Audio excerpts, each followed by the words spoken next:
Good morning Maranatha, Shalom, selamat pagi. Hari ini saya Teresa Genia dari Fakultas Psikologi akan membawakan renungan bagi kita di hari Selasa 4 November 2025 ini.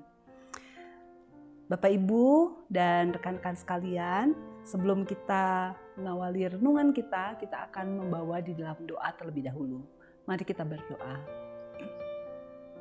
Ya Allah Bapa, selamat pagi. Kami mengucap syukur atas kebaikan Tuhan yang kami boleh rasakan hingga hari ini. Terima kasih hari lepas hari Tuhan berikan kekuatan, Tuhan berikan kemampuan untuk bisa bekerja dan berkarya di Universitas Kristen Maranatha ini.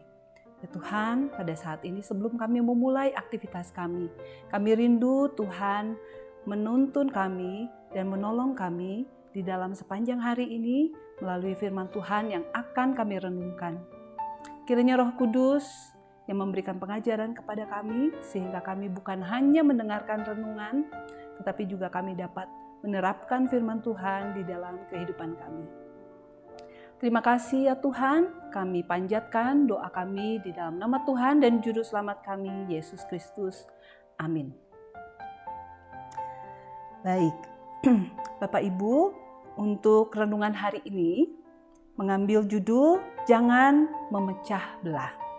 Didasarkan pada Alkitab yang diambil dari Yudas 1 ayat 5 sampai 21. Saya akan membacakan bagian Yudas 1 ayat 19.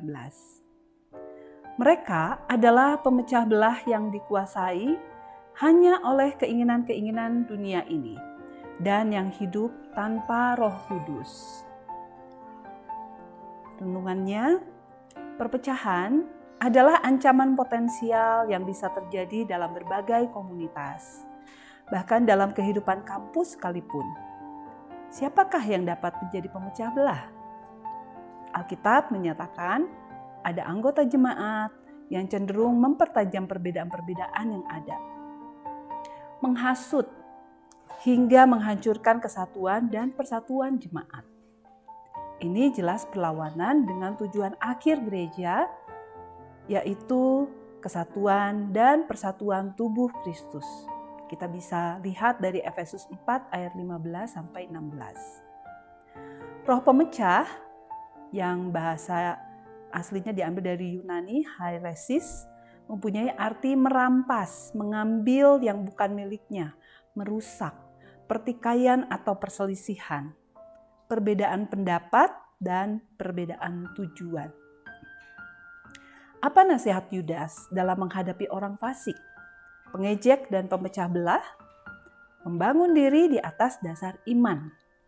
Kita bisa dapatkan dari ayat 20. Kehidupan rohani tidak boleh berhenti hanya sebatas iman, tapi terus dibangun dan iman harus teruji menghadapi segala rintangan dan ujian.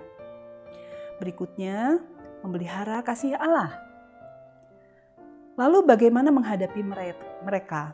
Sang pemecah belah, nasihat Yudas, tunjukkanlah belas kasihan kepada mereka dengan mengingatkan penghakiman dan hukuman dari Allah. Roh Kudus kiranya mempertobatkan mereka. Refleksi, menjadi pembawa damai itu indah, walau kadang kerap disalahpahami.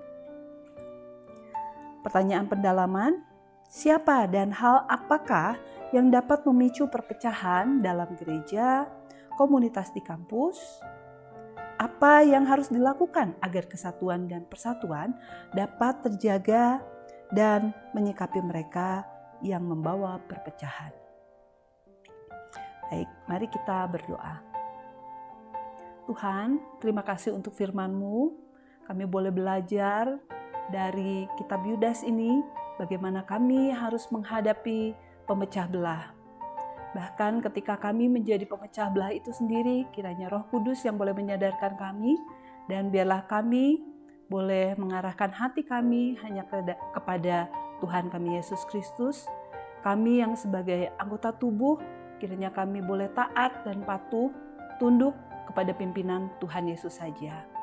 Tuhan, kiranya renungan yang kami boleh dengarkan pada pagi hari ini boleh menuntun kami dan membuat kami menjadi pembawa damai dimanapun kami berada.